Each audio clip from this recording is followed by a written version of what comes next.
నమస్కారం, నేను మీ ఆర్పి పట్నాయక్. హైదరాబాద్లో మెడికల్ సర్వీసెస్ సంబంధించి మనలో చాలామందికి చాలా విషయాలు తెలియదు. చాలా డిసీజెస్కి ఎన్నో హాస్పిటల్స్లో ఉచితంగా మనకి సేవలు అందుతున్నాయని తెలియదు. అలాగే మామూలుగా మనకి హాస్పిటల్లో ఛార్జ్ చేసే దానికన్నా చాలా తక్కువకి మనకి ట్రీట్మెంట్ చేయొచ్చు అనే విషయం కూడా మనకు తెలియదు. అలాగే ఎన్నో చోట్ల ఎస్పెషలీ స్కానింగ్స్ కానీ, అంటే ఎంఆర్ఐ స్కాన్, పెట్ స్కాన్, ఇలాంటి స్కాన్స్ ఏవైతే ఉన్నాయో చాలా కాస్ట్లీ అఫైర్స్. ఇవి కూడా తక్కువ ధరకి ఎక్కడ దొరుకుతాయి ఇవేమీ మనకు తెలియదు. ఇలాగా డిఫరెంట్ సర్వీసెస్ మనకి ఉచితంగా కానీ తక్కువగా కానీ మన లిమిట్స్లో, అంటే మనకి మెడికల్ అనేసరికి ఒక తెలియని ఎక్స్ట్రా బర్డన్ మనకి.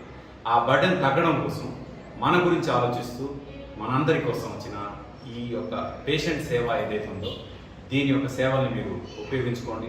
పేషెంట్ సేవ వల్ల మీకు ఉచితంగా లేక తక్కువ ఖర్చుతో లేక అన్ని రకాల, అంటే ఎక్కడ ఎలాంటి డాక్టర్తో ఇలాంటి డిసీజ్కి ట్రీట్మెంట్ అయితే మంచిది అలాంటి సర్వీసెస్ కూడా ఈ పేషెంట్ సేవ ద్వారా మీకు అందుతుంది. కాబట్టి ఈ సర్వీసెస్ని మీరు వాడుకొని డెఫినెట్గా మన అప్పుల బాధ నుంచి, జబ్బుల నుంచి వచ్చే అప్పుల బాధ నుంచి దూరం అవ్వాలి and make use of patient సేవ. Thank you.